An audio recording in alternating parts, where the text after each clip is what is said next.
In a man's life, he follows his own path. And there are events that take away his strength, rob him, and there are those that fill him with power. And the things that fill you up can sometimes be like a mountaintop, similar to the peak we're standing on now. Here, we're more than 1,000 meters above sea level. And this is a place of power. It's very peaceful here. It's tranquil, and you can reflect on what matters most. We so often talk ourselves to death and talk others to death, discussing the news, some kind of politics, religion, and other things, such as, for example, various topics. But the most important quality is to talk about what matters, to think about what matters. Places like this help us focus on what is truly important. This is a place of power, and there is also an object of power. In a man's life, there is a certain object of power.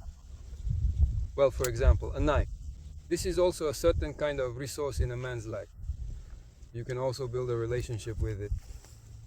There are actions of power, like training, for example, a good sparring session. That's an action of power. Or climbing to the top of a mountain.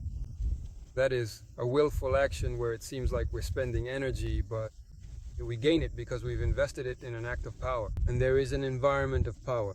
That is a community of men who support and inspire with their living example. When we find ourselves just like a fresh cucumber in a jar of pickles, surrounded by pickled cucumbers, we absorb the same qualities. We become pickled too.